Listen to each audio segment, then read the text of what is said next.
சந்தானம் காமெடியில் கேள்விப்பட்டிருப்பீங்க, பருத்தி மூட்டை குடோன்லே இருந்திருக்கலாம்னு சொல்லி. அதே போல் அவர்களுடைய நிலைய வித்துவான் வைரமுத்து அவர்களுடைய வரிகளை சொல்வதாக இருந்தால், பட்டு வேட்டிக்கு கனவு கண்டு கொண்டிருந்த போது கட்டியிருந்த கோவணமும் களவாடப்பட்டதுன்னு ஒரு கவிதை சொல்லுவார். அதே போல் இந்த அரசு ஊழியர்கள் ஏற்கனவே சிபிஎஸ் என்கின்ற பழைய ஓய்வூதிய திட்டம் அற்புதமான திட்டம். அது கூட இன்னைக்கு ராஜஸ்தான், மகாராஷ்டிரா, ஹிமாச்சல பிரதேஷ் போன்ற ஒரு 7 மாநிலங்களில், டெல்லி உட்பட 7 மாநிலங்களில் இப்போதும் பழைய ஓய்வூதிய திட்டம் செயல்படுத்தப்படுகிறது. ஆனால் இவர்கள் அந்த பழைய ஓய்வூதிய திட்டத்தை உண்மையாக செயல்படுத்தவில்லை. அதில் சில சிரமங்கள் என்கிறத சொல்கிறாங்க. ஆனால் இதற்கு முன்பு இந்த இந்த அஷ்யூர்டு பென்ஷன் ஸ்கீம் டாப்ஸ் வந்துச்சுல, தமிழ்நாடு அரசு இப்போ சென்ற வாரம் வெளியிட்டாங்கல்ல, அதுவும் கூட இன்னும் ஜீவோ வெளியிடலை, அரசாணை வெளியிடப்படவில்லை.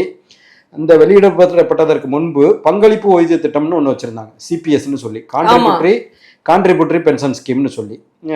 14/2003க்கு பிறகு உள்ளவங்களுக்கு கான்ட்ரிபியூட்டரி பென்ஷன் ஸ்கீமு. இந்த கான்ட்ரிபியூட்டரி பென்ஷன் ஸ்கீமை பொறுத்த வரைக்கும் ஒவ்வொரு மாதமும் தங்களுடைய ஊதியத்தில் 10% அரசு ஊழியர்கள் அதுலேருந்து எடுத்துக்குவாங்க.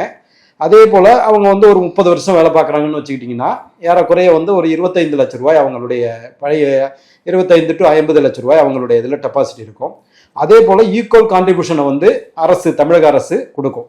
ஒரு 25 லட்ச ரூபா அவங்களுடைய டெபாசிட்டில் இருக்குன்னா, அதே போல் தமிழக அரசும் ஒரு 25 லட்ச ரூபாய் கொடுத்து, எந்த பென்ஷனும் கிடையாது, வீட்டுக்கு போகிற போது ஒரு 50 லட்ச ரூபாய் கொடுத்து அனுப்புவாங்க. இந்த தொகையை அவங்க ஒரு வீடு கட்டுவதற்கோ, தங்களுடைய பெண்கள் குழந்தைகளுடைய திருமணத்திற்கோ ஏதோ ஒன்றுக்கு பயன்படுத்துவாங்க. இதுதான் பங்களிப்பு ஓய்வூதிய திட்டம், சிபிஎஸ்.